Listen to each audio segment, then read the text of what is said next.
What's going on, ladies and gentlemen? Welcome back to the channel. My name is Paul. This is the Leeds Therapy.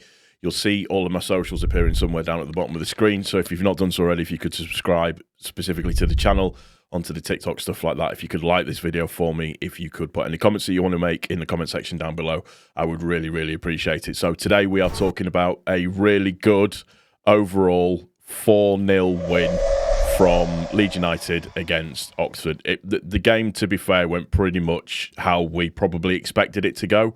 As you look at the game overall, I think the first half was very much, we scored very early on, we dominated and scored early on, and then from there, we just kind of, we probably took our foot off the gas a little bit in the first half. And gave Oxford a couple of chances to get going. But, I mean, in terms of the momentum, we were just levels above them. And that's no disrespect to Oxford. We were just levels above them. You only had to look at when we brought all of the substitutes on, what we could actually bring on and the differences that actually made, you know, to the game itself. So, overall, a 4-0 win. Very comfortable, very composed, very professional win, which is exactly what we want. It's what we should have been doing. This is, you know, 9th win in a row away from home, at home, sorry, I should say, and that's really, really good statistics. The rule still applies. Dan James scores first, we don't lose the game. And now the rule is even better in terms of, I think it's 35 league games where we've scored first. We've won 32, drawn 3, lost none. When we score first, we do not lose. And that's the big difference. So if we could take that into our away form, that would be absolutely fantastic as well. So overall, the game itself, first half, we took our foot off of the gas, a little bit frustrating. Second half, we kind of turned the screw a little bit more, and we were much more profitable in front of goal.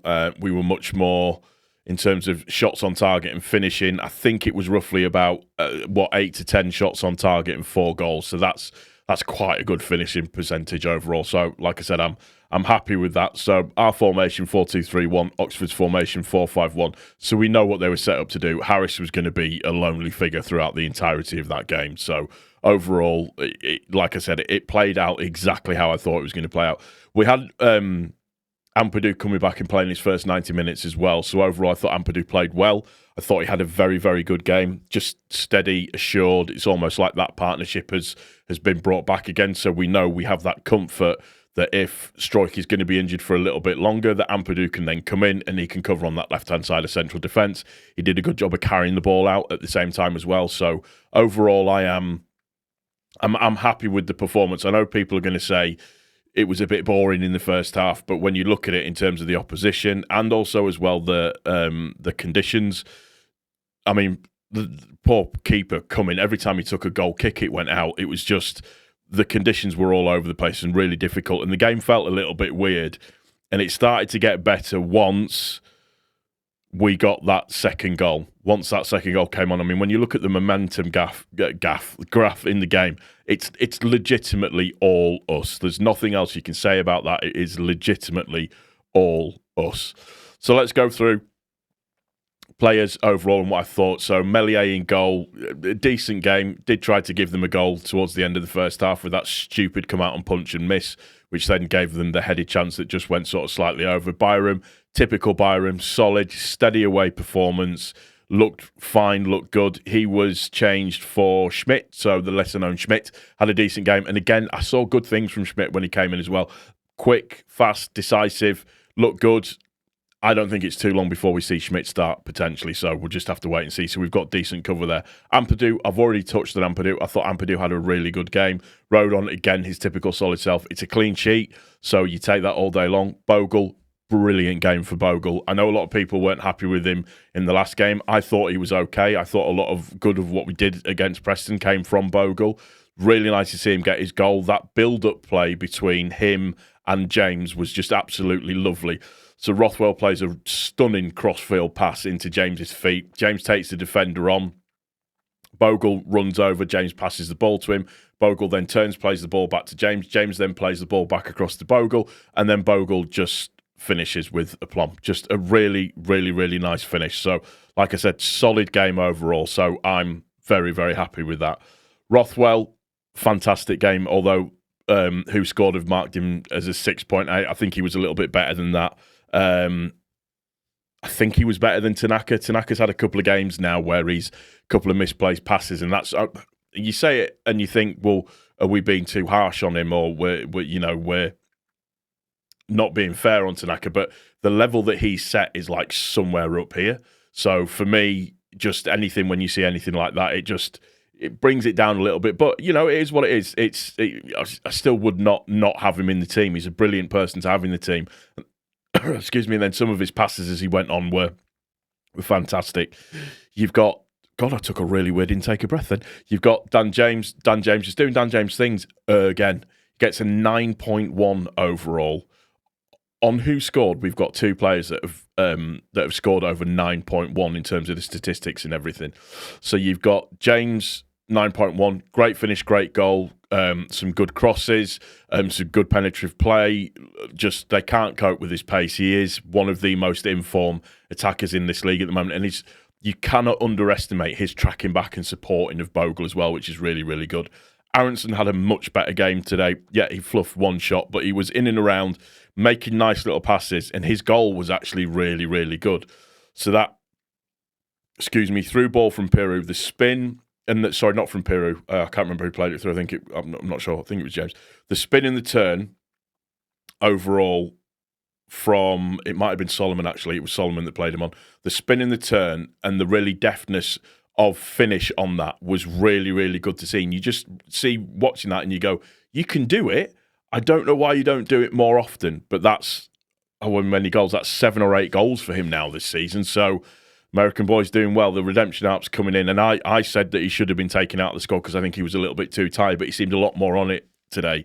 Again, it's Oxford, no disrespect. Everybody should be performing to a decent level and a decent standard overall, but it was nice to see him back a little bit to where he should be. And then we get to Manor Solomon. His best game for Leeds by a far. Solomon's creativity in the game overall was just brilliant. He was always on it. He was quick. Their right back didn't know what to do with him half of the time. Really pleased to see him get his finish, a really nice cultured finish as well, with the ball that comes across to him and then him absolutely rifling it home. Just overall, his best game. He scores a 9.5 on whoscored.com. And I've been saying this for a little while now, that his performances, whilst not being what I would want to see from him, but that's not because he's not been fit, it's because that match sharpness hasn't been there, has started to come to the good a little bit more recently. So you're seeing more of the player that we expected to get, and it's a really nice thing to see. And again, it just gives headaches for people. Piru. He got an assist, a little bit anonymous. I still don't think Farker knows what to do with him properly. But overall, a decent game. He gets an assist, so he's played his part. 4 different scorers in this game as well, which is another good point to put out. So we had Joseph, who came on for Peru, who was, missed a chance at the start at the near post. Nonto, I thought, looked good when he came on as well, was playing a very, very unselfishly. Some nice little through balls, some nice little touches. Yeah, Oxford had kind of given up the ghost by then, but the idea is that you bring on players and they perform. That's the main thing. Gilivogi came on as well. I've got a lot of love for him. He is solid. He's reliable. He does exactly what he needs to do. And I genuinely love the man. I haven't seen if he's tweeted yet. I'm sure he will have done so. That'll be absolutely amazing. But when you look at it on the face of it, that team that's out there today that's doing, winning 4-0, and then we can bring on Schmidt, Joseph, Nonto, and Gilivogi. It's phenomenally good. Absolutely phenomenally good. So, stats-wise, 23 shots to 6, 610 passes to 286, 10 dribbles to 9, 21 tackles to 17. They intercepted more than us at 9 to 7. They cleared more than us, which is expected, to 28 to 7. Just overall, I just felt that we had a very, very good game overall. It was professional and exactly how we needed it to be and how we wanted it to be in terms of, overall and getting the job done. That's the main thing. So now we move forward to Boxing Day, and that's going to be obviously against Stoke, which should be very, very interesting considering. Let me just check. They lost 2-0 away to Sheffield Wednesday, and Sheffield Wednesday had a man sent off as well. So Stoke, and then we've got Derby, who lost 2-1 to Luton, again away from home. So we've got two very, very winnable but tricky away games that we need to take this form into overall, and hopefully, just keep racking up the points. That's what we're nearly doing, but we must change this away form over. And the thing is now is that we have the squad proper depth in terms of levels of fitness, bar one or two, to really make some changes and stuff, and hopefully that's the case. That's going to do it for this one. I do hope you've enjoyed it. If you have, like I said, as ever, subscribe to the channel, comments, share the video far and wide. Take care of each other. Have a stunning Christmas. Take care of yourself, more importantly, and all the best to you and yours from me and mine. Take care.